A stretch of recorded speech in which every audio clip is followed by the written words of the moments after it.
Merci, Monsieur le Président. Monsieur le Président, Madame la Vice-présidente, Monsieur le Vice-président en charge des ressources humaines, à l'occasion du vote du budget primitif 2024, j'aimerais donc aborder quelques points concernant la section ressources humaines. Sur le plan financier, nous notons que les dépenses de fonctionnement s'élèvent à 468 millions d'euros, en augmentation de 14,2 millions d'euros, soit plus de 3,1% par rapport au BP 2023. Les effectifs restent stables, assez stables, mais on sait aussi que vous êtes attachés à leur maîtrise depuis le début du mandat.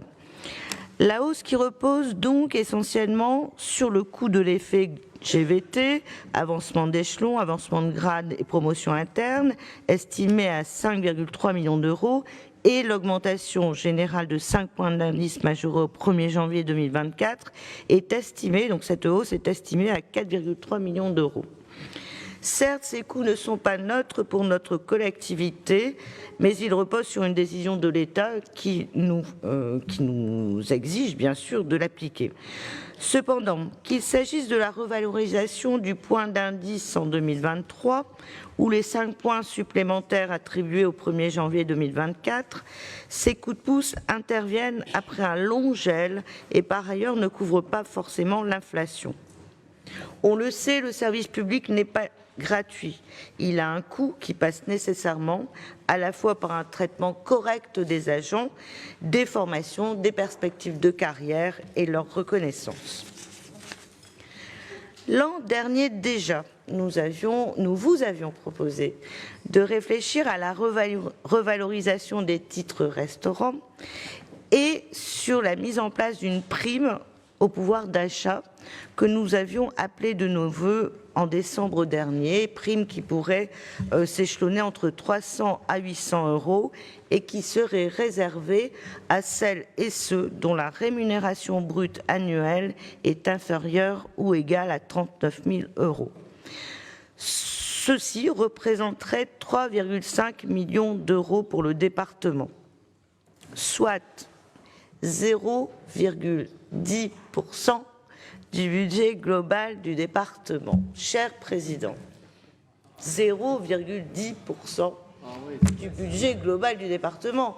Quand même, bon, on ne va pas chipoter pour si peu. En tout cas, je m'en remets à vous et au vice-président en charge des ressources humaines. D'après le rapport social unique 2021, le département compte 40% d'agents en catégorie C, 17% en catégorie B, et on peut imaginer que beaucoup pourraient prétendre à cette prime qui leur serait d'une aide certaine, même si bien sûr elle serait ponctuelle. Nous savons que toutes les collectivités rencontrent des problèmes de recrutement et je pense, si le département souhaite rester attractif, il faut aussi veiller au traitement que nous proposons aux agents. À ce titre, je vais encore insister sur un point qui m'est cher, j'en suis désolée, mais vous le savez, j'aimerais tant qu'on puisse à nouveau réfléchir sur la non-nomination des lauréats au concours. Je suis passée par là, par les concours aussi de la fonction publique territoriale, et je crois que j'aurais été plus que déçue, et le terme est faible, de ne pas être nommée dans ma collectivité.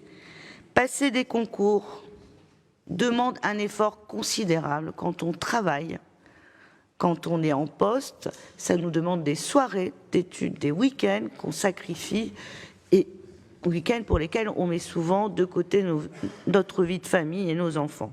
Je le dis vraiment en connaissance de cause. Donc permettez-moi quand même de vous réinterpeller sur cette question parce que réussir, alors préparer des concours c'est déjà beaucoup de temps, les réussir c'est plus que méritoire.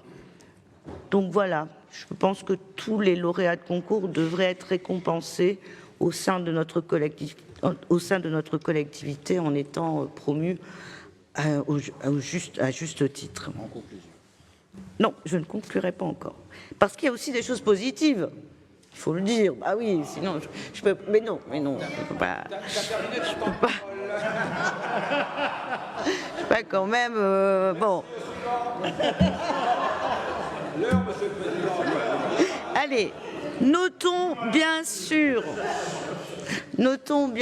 et c'est important de le noter, vous connaissez mon esprit constructif, notons aussi bien sûr les avancées sociales qui ont été mises en place et nous souhaiterions d'ailleurs qu'elles soient pérennisées. Je pense notamment aux bourses dans le secteur de l'aide sociale, à la prise en charge du coût des transports en commun à 75% et non plus seulement à 50%. Ce sont des décisions que nous avons saluées et qui vont dans le bon sens. Dernière question concernant le télétravail. Il semble en effet que le nombre de demandes a fortement augmenté depuis l'installation dans le nouveau forum. L'organisation du travail en flex-office en serait-elle à l'origine ou pas? Je ne sais pas. C'est une question ouverte. Cela nous soucie car nous savons que certains pans du service public peuvent exiger beaucoup de confidentialité, mais aussi de concentration. Par ailleurs, si nous pensons que le télétravail bien encadré et choisi peut être une opportunité pour les agents, le télétravail par défaut peut être lui aussi source peut-être de mal-être. Je vous remercie de votre écoute.